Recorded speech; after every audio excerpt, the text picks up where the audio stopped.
ମୁଁ କହିଲି ଯେ ନବୀନ ନିବାସ ଏବଂ 3 औरंगजेब ରୋड ଇଏ ତାଙ୍କର ବ୍ୟକ୍ତିଗତ ସମ୍ପତ୍ତି ବିଜୁ ବାବୁଙ୍କର ପରବର୍ତ୍ତୀ ଅବସ୍ଥାରେ ତାଙ୍କ ପୁଅର ବ୍ୟକ୍ତିଗତ ସମ୍ପତ୍ତି କିନ୍ତୁ ତାହା ଏକ ଜାତୀୟ ସ୍ମାରକୀ ସେ ଦୁଇଟି ଜାଗାଟା ଜାତୀୟ ସ୍ମାରକୀ ତାକୁ ଲୋକେ ଗଣିବେ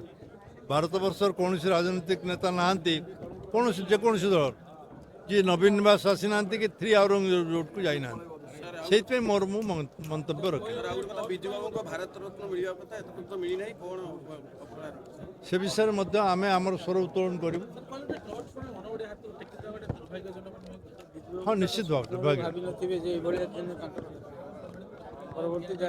ସେଟା ତାଙ୍କର ନିଜର ବ୍ୟକ୍ତିଗତ ସମ୍ପତ୍ତି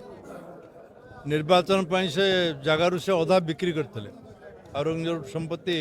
ଅଧା ବିକ୍ରି କରିଥିଲେ ଗୋଟେ ନିର୍ବାଚନ ବାକି ଯେଉଁ ଅଧା ଥିଲା ତାକୁ ପୁଣି ଅଣଓଡ଼ିଆଙ୍କ ହାତରେ ସମର୍ପି ଦେବା ଗୋଟେ ଟ୍ରଷ୍ଟ ନାଁରେ ଅତ୍ୟନ୍ତ ଲଜ୍ଜାଜନକ ଚିନ୍ତାଜନକ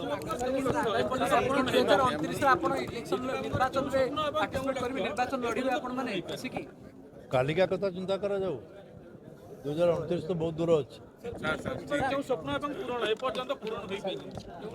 ସ୍ୱପ୍ନ ପୂରଣ କରିବା ପାଇଁ କହିଲି ଯେ ନାଗରିକ ମଞ୍ଚ ଆଗକୁ ପାଦ ବଢ଼େଇବ ତାର ଓଡ଼ିଶାବାସୀଙ୍କର ସ୍ୱର ହେବ ସେନାପତି ନାହିଁ ସେନାପତି ନୁହେଁ ଚାଲ ଚାଲ ବିଶ୍ୱାସ